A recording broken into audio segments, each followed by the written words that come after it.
زلات ہیں۔ زلات کا معنی لغزش، پھسلن، اور آگے لفظ ہے خطیئات۔ خطیئات خطیہ کی جمع۔ پہلے واضح کر چکے ہیں کہ ذنب نہیں، نہ صغیرہ ہے نہ کبیرہ ہے۔ انبیاء پاک ہیں، صغیرہ سے بھی پاک ہیں، کبیرہ سے بھی، مگر خطیہ سے پاک نہیں۔ وَقَدْ كَانَتْ مِنْهُمْ زَلَّاتٌ وَخَطِیئَاتٌ، یہ جو انہوں نے سب کے لیے عقیدہ لکھا۔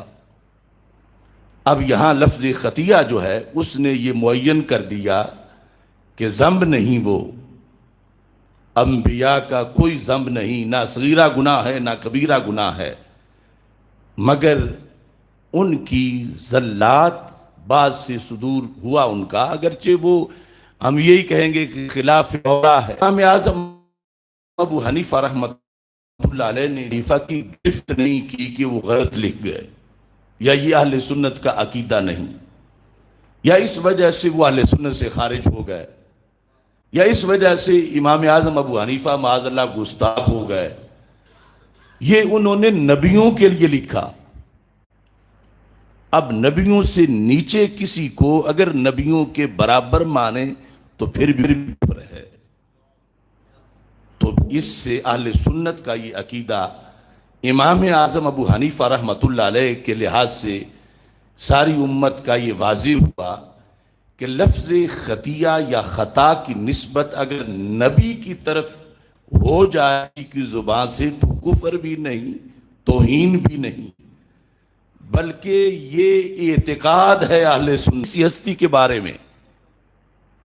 یہ لفظ خطا اگر منسوب ہو جائے کسی کی طرف سے، روافض والا عقیدہ ثابت ہوگا کہ جیسے ان کے نزدیک بھی غیر نبی نبی سے افضل ہے یا نبی کے برابر ہے، تو پھر نبی کے لیے تو خطا کا لفظ امام اعظم ابو حنیفہ لکھیں اور اس کو کوئی توہین کہے اور اس کو کوئی بے ادبی نہ قرار دے، اور نبی کے نیچے جو ہستیاں ہیں ان میں سے کسی کے بارے میں کسی شرعی مسئلہ میں اگر لفظ خطا کی نسبت پر کوئی اسے توہین کہے تو مطلب یہ ہوگا کہ وہ توہین کہنے والا کسی غیر نبی کو نبی سے بھی افضل مانتا ہے، کیونکہ نبی کے لیے تو خطا 14 صدیوں میں یہ لفظ اور خطا بھی امام صاحب نے مطلق ہے۔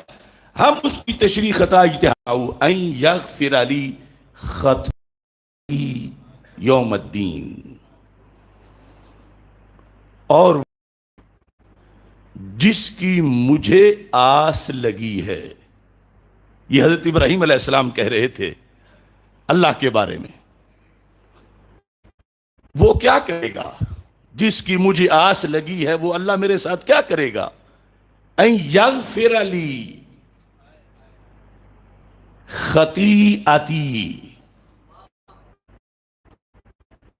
وہ میری خطیہ جو عربی ہے اسے معاف کرے گا۔ اب اعلیٰ حضرت کو بتانا تھا کہ میں ایک لفظ کی نسبت کرنے لگا ہوں نبیوں کی طرف،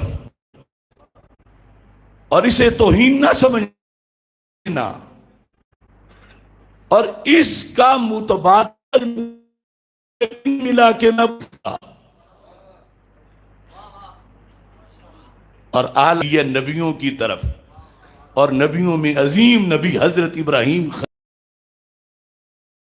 کی نسبت اگر حضرت ابراہیم کی طرح اللہ حضرت کر دیں اور توہین نہ ہو، نبیوں کے نیچے کسی ذات کی طرف اگر شرعی مسئلے میں اس لفظ کی نسبت ہو تو پھر توہین، سارے بولو توہین، توہین، بے ادبی۔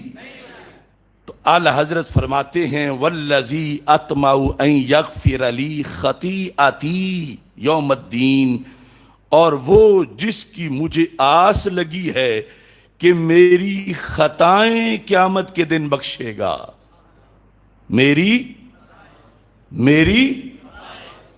میری خطائیں، خطیاتی کا ترجمہ کیا ہے؟ اور ذکر کس کا ہو رہا ہے؟ حضرت ابراہیم علیہ السلام کا ذکر کس کا ہے؟ حضرت، اور وہ بالیقین اللہ کے نبی ہیں، اور اللہ کے نبی کی طرف لفظ خطا کی نسبت کی گئی ہے۔ اور یہ ترجمہ کیا عام مسلمانوں کے لیے ہے یا خاص علماء کے لیے ہے؟ سب کے لیے ہے۔ تو کیا اعلی حضرت نے توہین پڑھائی؟ اعلی حضرت نے توہین بتائی؟ بولو تو صحیح چیلیاں والا اسٹیشن کے لوگوں، اعلی حضرت نے ادب پڑھایا، ادب بتایا۔ اگر قرآن پڑھتے پڑھاتے ہوئے، کنز الایمان پڑھتے پڑھاتے ہوئے خطا کی نسبت حضرت ابراہیم علیہ السلام کی طرف کر دی جائے تو توہین نہیں ہے، بالیقین نہیں ہے۔ تو پھر نبیوں سے نیچے کسی ذات کی طرف اگر لفظ خطا کی نسبت کو کوئی توہین کہتا ہے تو فکر رضا کو اس نے چھوڑا ہے یا ہم نے چھوڑا؟ مسلک اہل سنت کو اس نے چھوڑا ہے یا ہم نے چھوڑا؟ کہتے ہیں کہ وہ عوام کو سمجھ نہیں آتی، عوام اس کی معنی غلط لیتی ہے، عوام کو پتہ نہیں۔ عوام ہیں یا پھر تمہارے امام ہیں؟ اور جو عوام کو امام بنا لیں ان کا حشر پھر وہ ان عوام کی طرح ہی ہوتا ہے جو کل انعام ہوتے ہیں۔ اعلی حضرت کے ادب کو اب چیلنج کیا جانے لگا، اعلی حضرت کی تفسیر کو، اعلی حضرت کے ترجمے کو، اور اپنی کم علمی اور جہالت کی بنیاد پر ان کے دیے ہوئے دین پر انگلیاں اٹھائی جانے لگیں، صرف روافض کے بوجھ اور دباؤ کی وجہ سے۔ چونکہ انہوں نے، روافض نے اپنی کتابوں میں ہمارا نام خطائی رکھا ہے، ہمارے سے مراد صدیق اکبر رضی اللہ تعالیٰ عنہ کا۔ یہ میرے پاس ان کی کتابیں پڑھی ہیں، حضرت صدیق اکبر رضی اللہ تعالیٰ عنہ، اس میں وہ کتاب بھی نکالو نسائیں، حضرت صدیق اکبر، حضرت فاروق اعظم، حضرت امام بخاری اور حضرت امام مسلم، ان سارے اماموں کے لیے وہ لفظ خطائی استعمال کرتے ہیں۔ کیوں؟ کہ انہوں نے نبیوں کی طرف لفظ خطا کی نسبت کی ہے۔ جو کل رافضی لکھ گئے اپنی کتابوں میں حضرت صدیق اکبر کے بارے میں، کچھ ان پڑھوں نے رافضیوں کی وہ بولی، ہم حق پرستوں کے بارے میں بولنا شروع کی، تو پھر ہماری شان گھٹی تو نہیں رہی ہے۔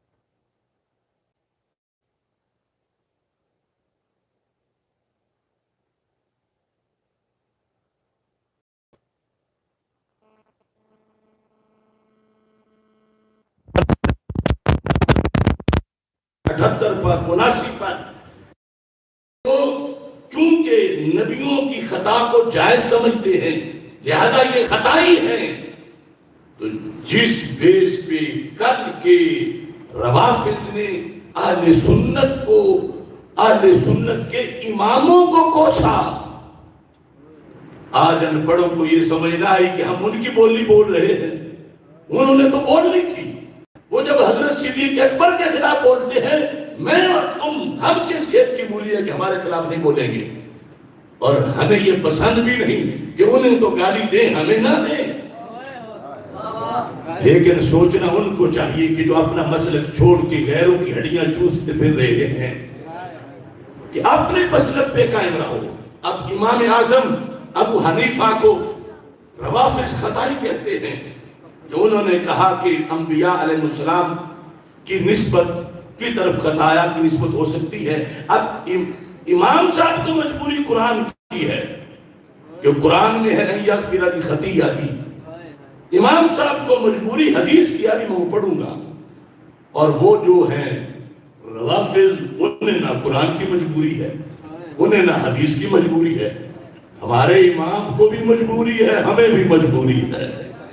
تو جو میں نے فقہ اکبر سے عقیدہ امام اعظم ابو حنیفہ کا پڑھ کے تمہیں سنایا، جس کے مطابق ہم سنی ہیں، اور ہماری اس بیان پر اعتراض کرنے والے رافضی قرار پاتے ہیں، اس کی دلیل میں نے اپنی طرف سے آج صدیوں بعد کہ امام صاحب نے اس کے پیش نظر کہا کہ جب قرآن میں یغفر لی خطیئتی آیا ہے تو امام صاحب کیسے کہہ سکتے تھے کہ ان سے خطا کا صدور ہو ہی نہیں سکتا، لہذا امام صاحب نے عقیدہ لکھا، اور پھر اس کے بعد اگر ہم دیکھیں تو یہ صحیح بخاری شریف میں وہی چیز موجود ہے، یہ عمدۃ القاری شرح بخاری، یہاں صحیح بخاری کی حدیث قیامت کے دن رسول پاک صلی اللہ علیہ وسلم کی یہ حدیث بار بار بخاری میں آئی ہے، بار بار مسلم میں آئی ہے،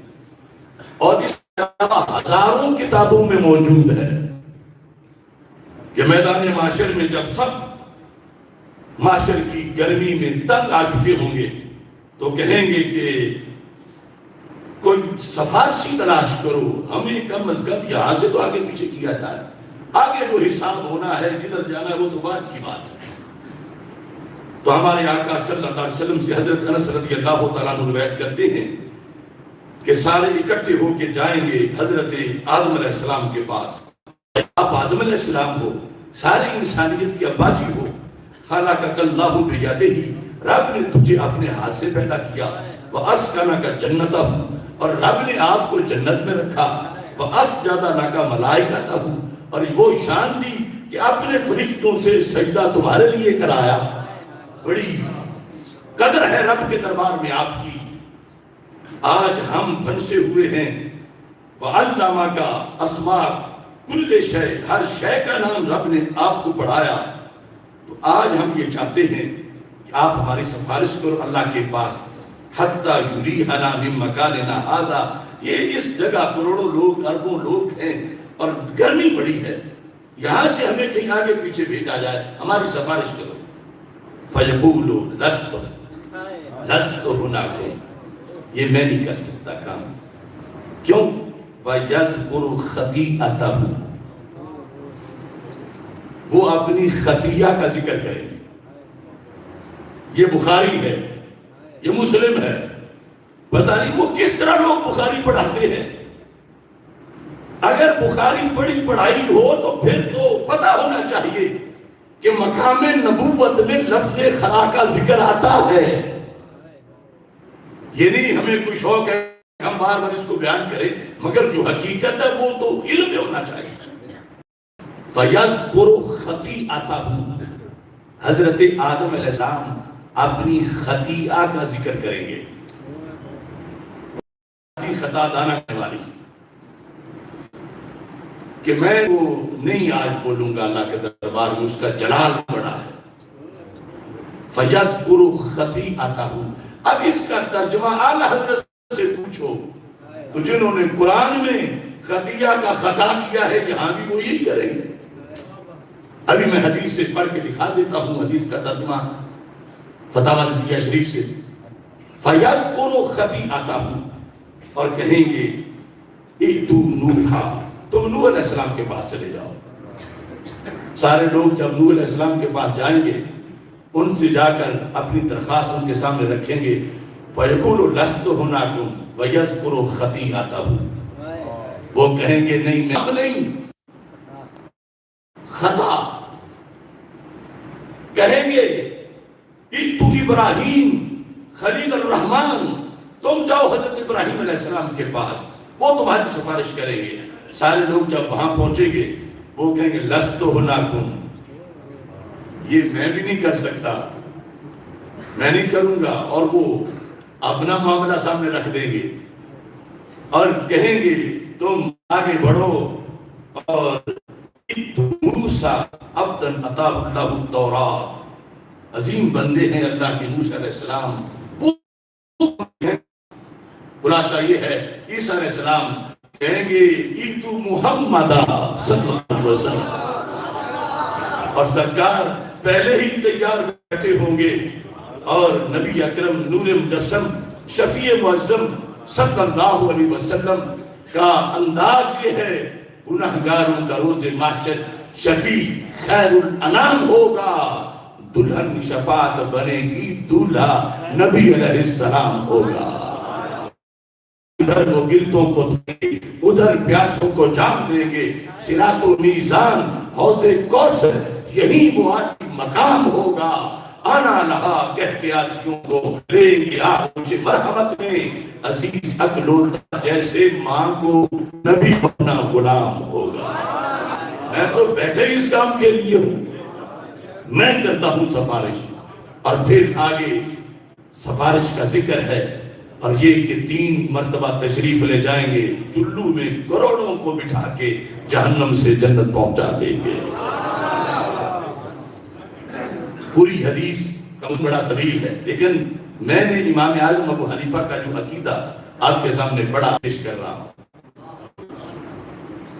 اللہ تعالیٰ کے کتنے عظیم انبیاء علیہ السلام کا یہاں تذکرہ ہے، اور یہ سرکار کی حدیث ہے، سرکار نے ان کی کوئی توہین نہیں کی معاذ اللہ، کہ نبیوں کی طرف خطا کی نسبت کر کے سرکار نے ان کو مقام بست کیا ہو، یا کوئی توہین کی ہو، یا جو کہے کہ توہین کی وہ اپنا ایمان کیسے بچا۔ تو یہ بخاری ہے، اسے ہم چھوڑ نہیں سکتے، حدیث کی وجہ سے، حدیث سرکار کی ہے۔ ہم روافظ کے دباؤ آج کہیں کہ نہیں خطا جو ہے وہ نبوت سے نیچے بھی اللہ کے جو محفوظ ہیں، جو کہ انہیں مجبوری نہیں، نہ قرآن کی نہ حدیث کی، ہمیں قرآن کی بھی مجبوری ہے، حدیث کی بھی مجبوری ہے۔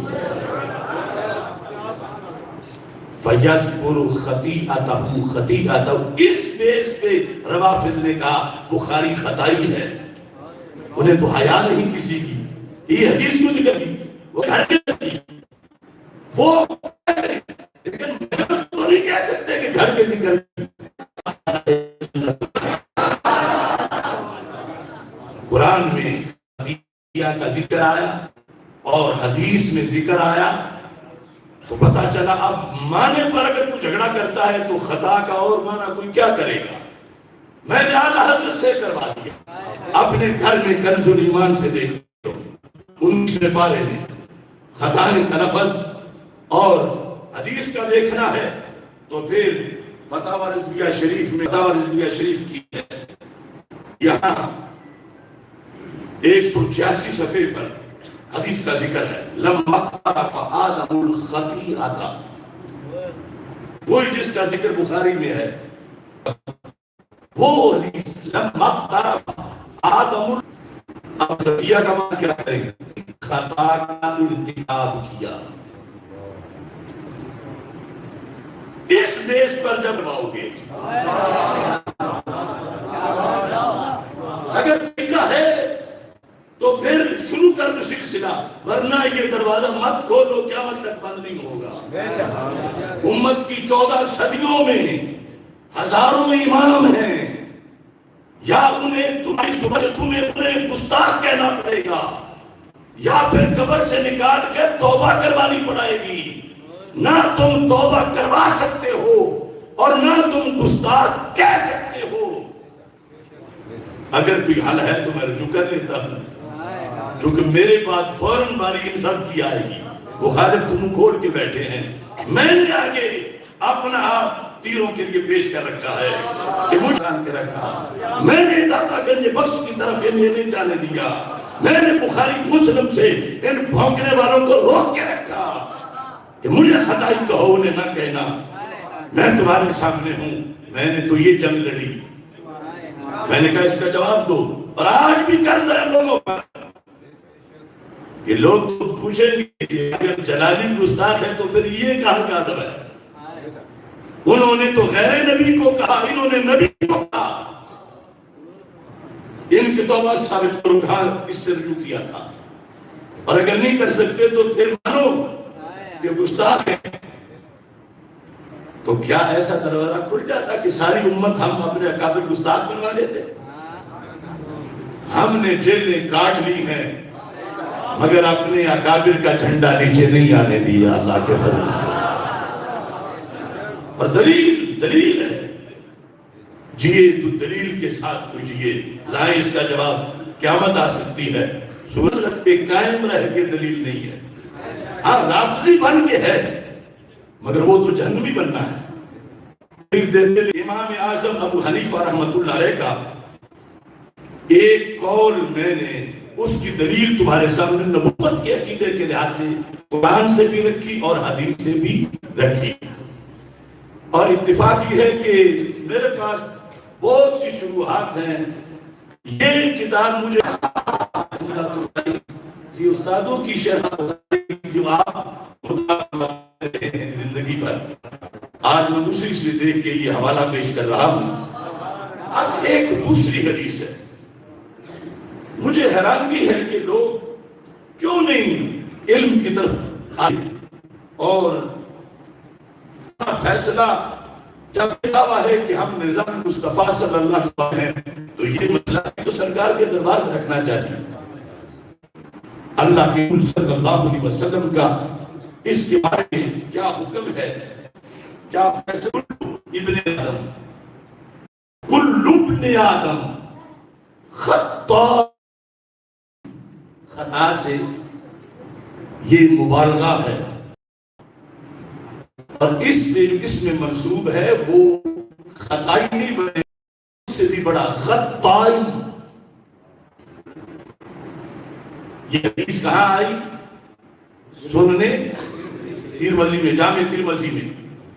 اب سننے ابن ماجہ اس کے اندر حدیث شریف ہے 4251.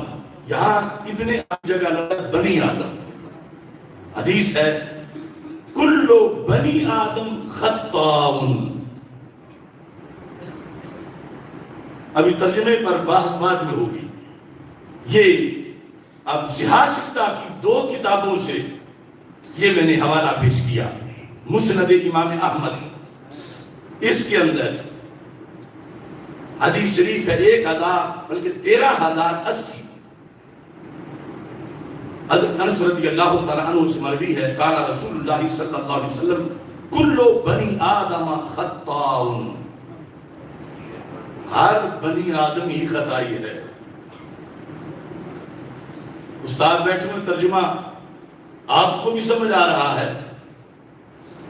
اور مستدرک للحاکم اس کے اندر ویسے تو سینکڑوں کتابوں میں ہے، میں مختصر کرنا چاہتا ہوں. مشکات میں بھی ہے حدیث نمبر 7691 کلو بنی آدم خطاؤن.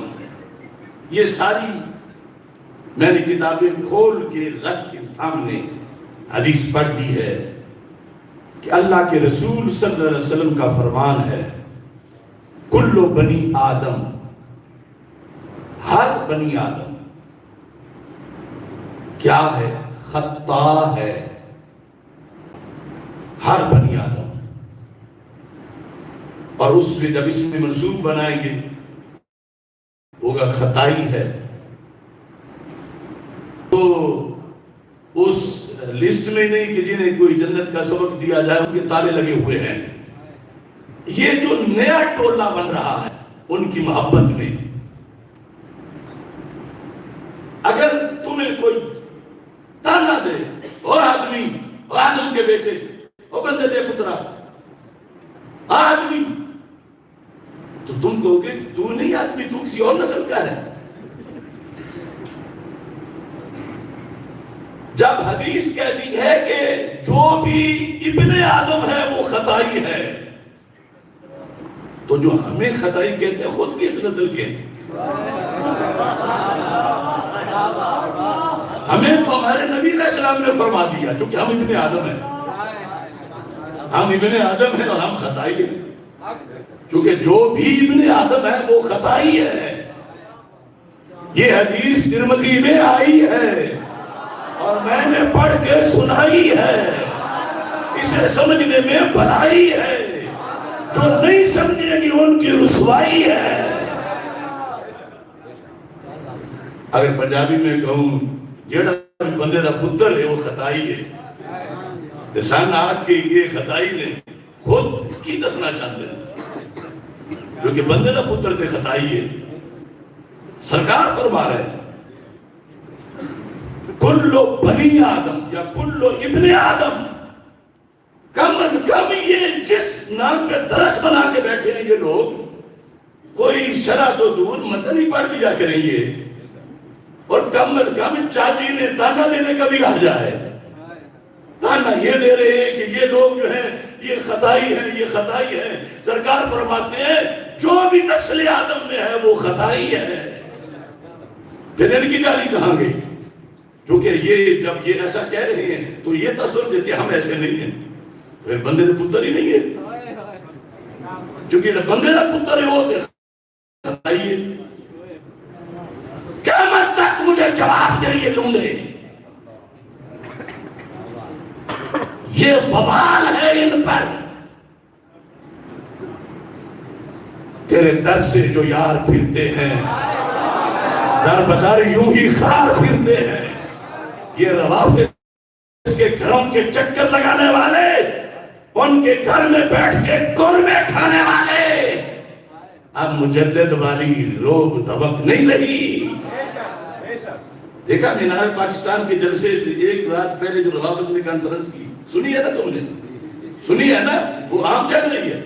وہ کہہ رہے تھے یہ جلالی جو ہے اس کے پیر کے بیٹے تو ہمارے گھر آئے کہ ہم نے اس کو جلالیہ سے نکال دیا ہے۔ میں نے کہا جو جعلی جلالیت ہے وہ تمہارے گھر آنے والوں کی ہے، اور جو بیٹھے ہیں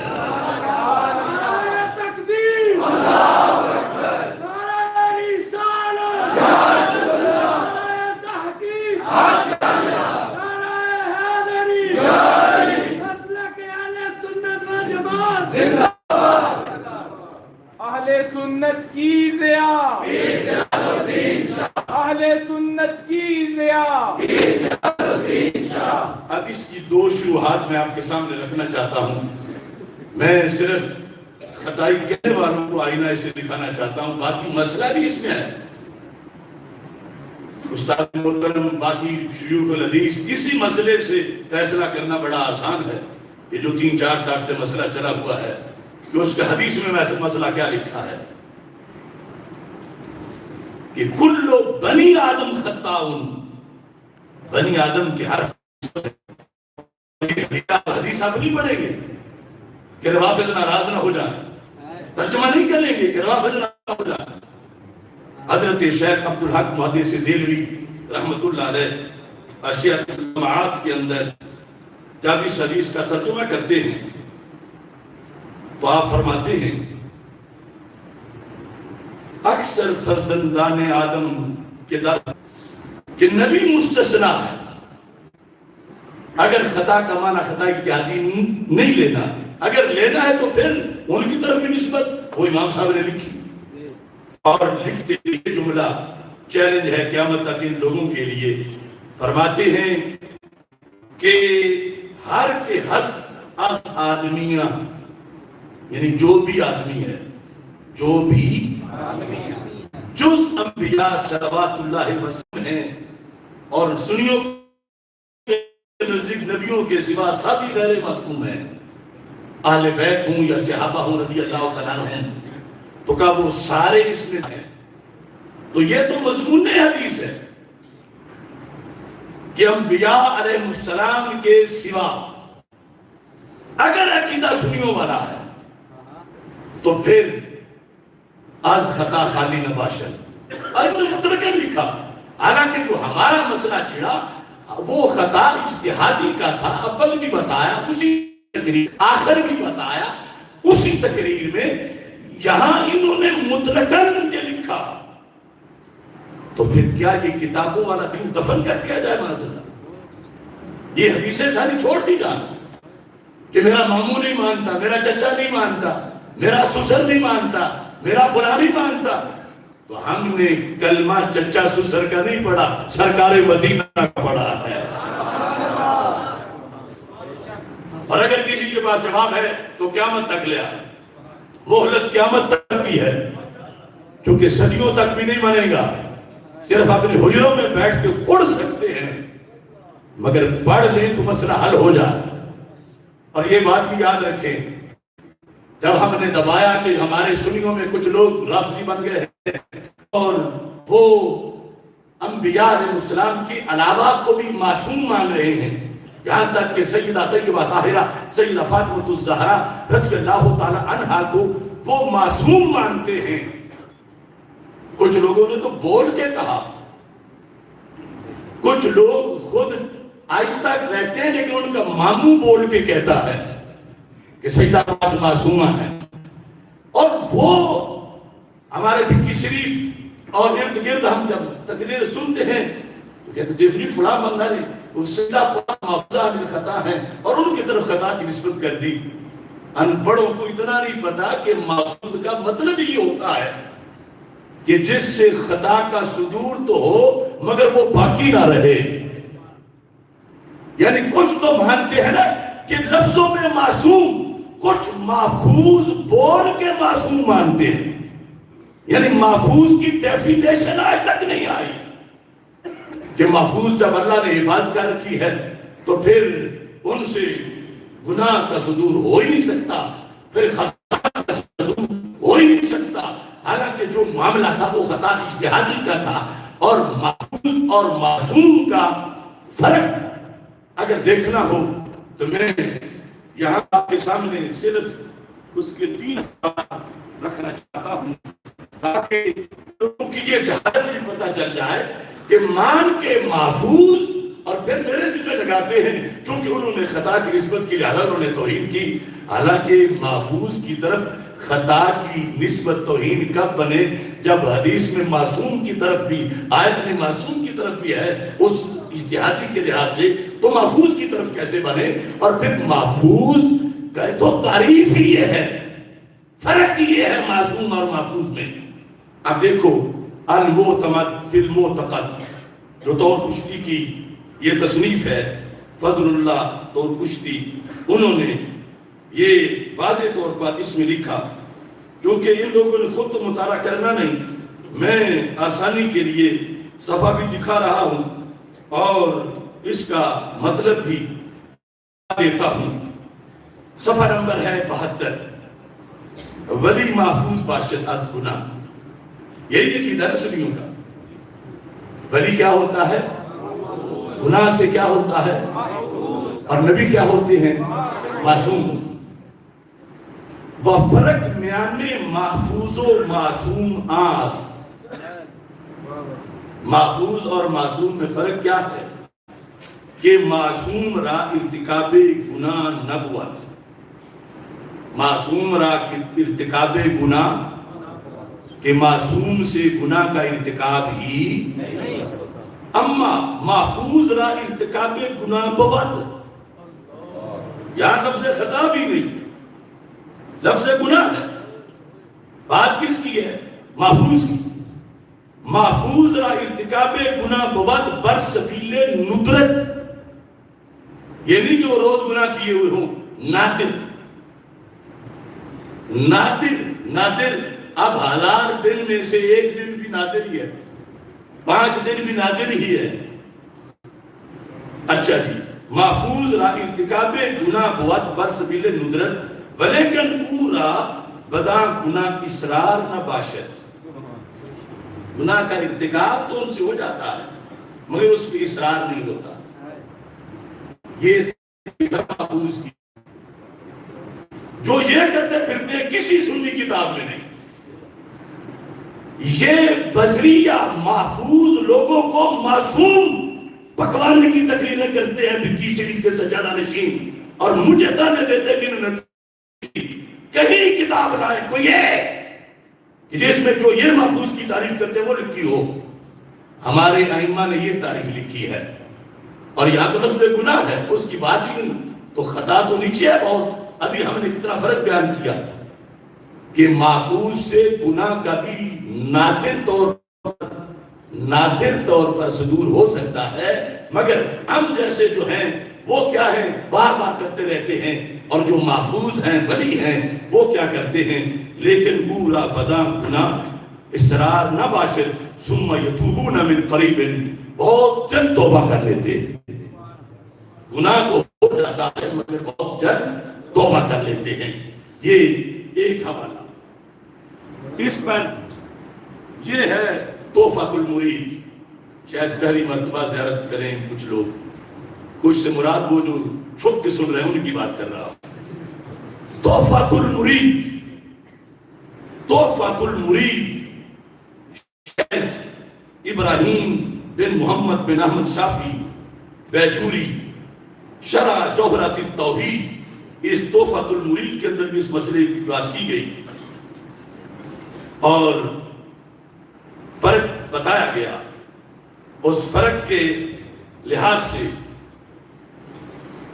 انہوں نے کہا کہ معصوم وہ ہوتا ہے کہ جو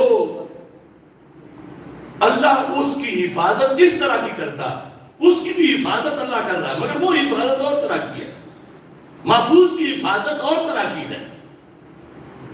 وہ ہمارے ایک پیر صاحب تھے بڑے گدی کے، جب وہ میرے خلاف اعلامیہ لکھ رہے تھے 3 سال پہلے، وہ کہنے لگے بھلا جب مانتے ہو کہ اللہ حفاظت کر رہا ہے تو پھر گناہ کا صدور کیسے ہو سکتا ہے؟ اللہ کا حفاظت کر رہا ہے، یعنی یہ ان ان پڑھوں نے محفوظ کوئی معصوم بتایا ہوا ہے۔ تو معصوم کی یہ تعریف ہے کہ حفظ اللہ للمکلف من الذنب مستحالت وقوعہ، کہ وہاں ذنب کا پایا جانا ہی محال ہے۔ معصوم وہ ہے، اس کی ایسی حفاظت ہے کہ وہاں ذنب کا پایا جانا ہی محال ہے، اور جو محفوظ ہے حفاظت اس کی بھی ہے مگر وہاں ذنب پایا جاتا ہے اور وہ پھر فوراً توبہ کر لیتے ہیں، اور جو بات ہے وہ تو ہے ہی ذنب سے بھی نیچے چیز کی، اور وہ خطا ہے، اور انہوں نے اس کو توہین بنایا ہوا ہے، جبکہ ان کی طرف جو قانون ہے اس کے مطابق ذنب کی نسبت بھی محفوظ کی طرف کر دی جائے تو پھر بھی توہین نہیں بنتی ان ائمہ کے اصول کے مطابق۔ اور پھر یہاں پر ایک اور حوالہ اس کا آپ کے سامنے رکھنا چاہتا ہوں، اسی موضوع پر ائمہ نے جو لکھا المنح القدسیہ علی الحکم العطائیہ، یہ بھی تصوف کی کتاب ہے۔ الزام ہم پہ ہے کہ ہم نے تصوف کبھی پڑھا نہیں، یہ تصوف کی کتاب ہے اور اس کے اندر یہ لفظ لکھے ہوئے ہیں 82 صفحے پر، الفرق بین المحفوظ والمعصوم۔ اب ہم تو کھیر پکا کے دے رہے ہیں، یہ ساتھ حوالہ تقریر کے نظر آئے گا، علیحدہ سکین کر کے دے دیں گے تاکہ کم از کم یہاں سے ہی پڑھ لیں اور اپنے عقیدے کو برباد نہ کریں، کیونکہ اگر لفظ کوئی اور رکھ کے حقیقت کسی میں کوئی اور مانی جائے تو حکم تو اس حقیقت پہ لگتا ہے، لفظ پہ نہیں لگتا۔ اب نبی والا سارا درجہ کو کسی میں مانے اور کہ میں تو نبی کہتا ویسے سارے اختیار ہوئی ہے اس کو، تو لازم آئے گا کہ اس نے غیر نبی کو نبی مانا ہوا ہے۔ اب غیر معصوم کو یہ معصوم مانے ہوئے ہیں اور کہتے ہیں ہم ان کو محفوظ مانتے ہیں، تو فرق پڑھو، فرق کیا ہے؟ الفرق بین المحفوظ والمعصوم ان المعصوم لا یلم بذنب البتہ، کہ معصوم ہستی گناہ کا یقینی قطعی طور پر ارتکاب کر ہی نہیں سکتی۔ المام بالذنب لا یلم بذنب البتہ، قطعی طور پر ان سے ذنب کا صدور نہیں ہوتا۔ کس سے؟ معصوم سے۔ کس سے؟ کم از کم آپ تو یاد کر لیں، کس سے ذنب کا ارتکاب قطعی طور پر نہیں ہوتا؟ اور آخری معصوم ہے حضرت محمد مصطفیٰ صلی اللہ علیہ وسلم، آپ کے بعد انسانوں میں کوئی معصوم نہیں ہے۔ اچھا، ان المعصوم والفرق ان المعصوم لا یلم بذنب البتہ تھا، اور والمحفوظ قد تحصل، محفوظ سے زلات ہو جاتی ہیں، محفوظ سے زلات ہو جاتی ہیں، لیکن لا یکون منہ اصرار، زلات ہو جاتی ہیں نادر طور پر مگر ان پر اصرار بل یتوب من قریب ہے، محفوظ ہستی بہت جلد توبہ کر لیتی ہے، لیکن یہاں زلات کا ارتکاب لکھا، زلات کا ارتکاب ان سے ہو جاتا ہے۔ اب یہ عجیب منطق ہے کہ دیکھو فلاں بندہ توہین کر رہا ہے، گستاخ ہے، کیا جرم ہے کہ اس نے ایک محفوظ ہستی کے بارے میں کہہ دیا کہ اس سے خطا ہو گئی۔ ارے محفوظ سے خطا ہونا یہ تو فرق ہے معصوم اور محفوظ میں، سمجھ آ رہی ہے نا؟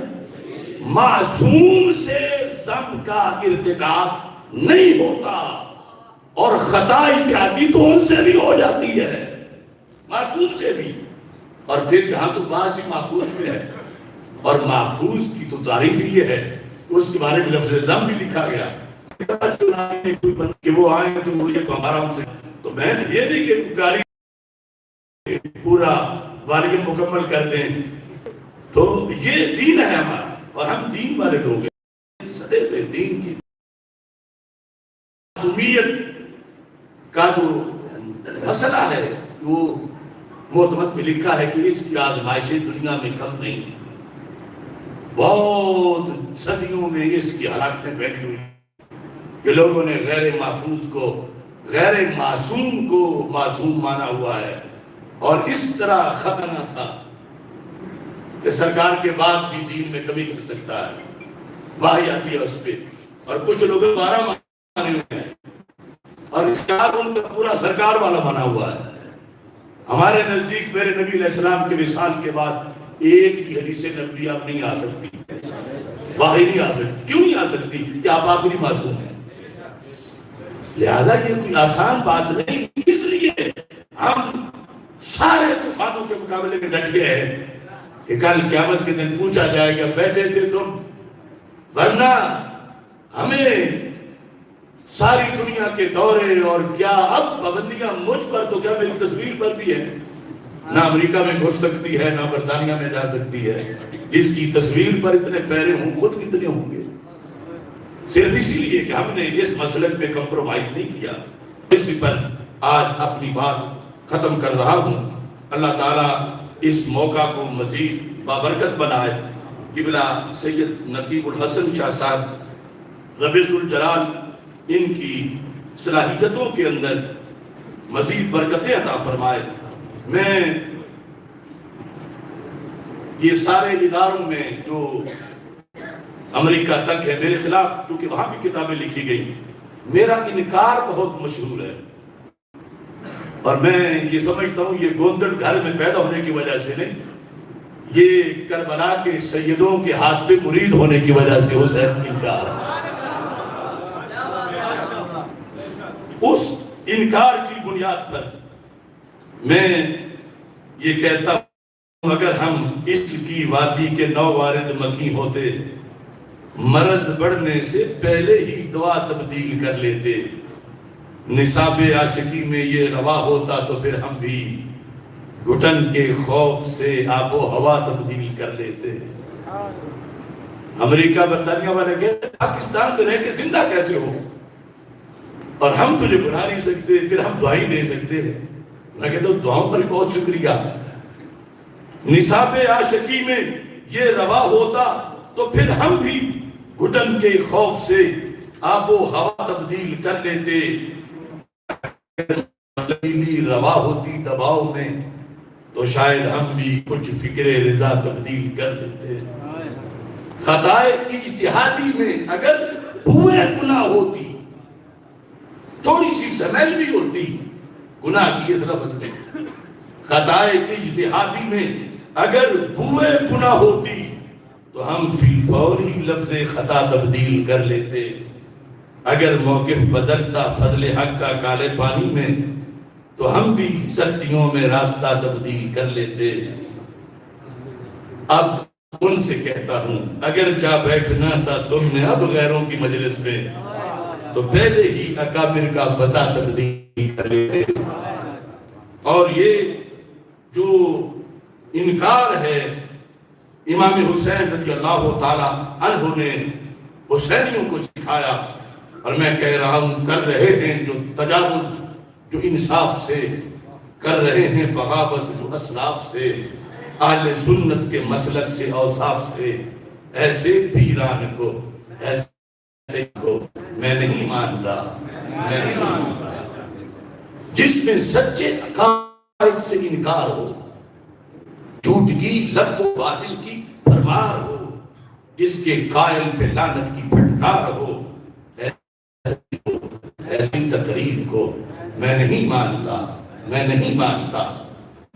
کس لیے میں ڈروں جھوٹے افکار سے، کس لیے میں رکوں حق کے اظہار سے، میں حسینی ہوں کہہ دو یہ اغیار سے، گونگے کردار دورے میں یار کو میں نہیں مانتا، میں نہیں مانتا۔ جو ہے لا تکتمو کو بلائے ہوئے، لا تکتمو شہادہ، قرآن کہتا ہے گواہی مت چھپاؤ۔ ہمارے بہت سے حضرات ہیں وہ کہتے ہیں سچے ہو مگر ہم نے نہیں بولنا تمہارے، جو ہے لا تکتمو کو بھلائے ہوئے، جو ہے اپنی گواہی چھپائے ہوئے، جو کتابوں میں ہے وہ دبائے ہوئے، ایسے حضرات کو، ان کے خطبات کو میں نہیں مانتا، میں نہیں مانتا۔ اب آپ سے کہتا ہوں تو اگر بیان کرے، جان کے بھی حقیقت بیان نہ کرے، جو ہے دل میں گردے زبان نہ کرے، ایسی تنظیم کو، ایسی تنظیم کو میں نہیں مانتا، میں نہیں مانتا۔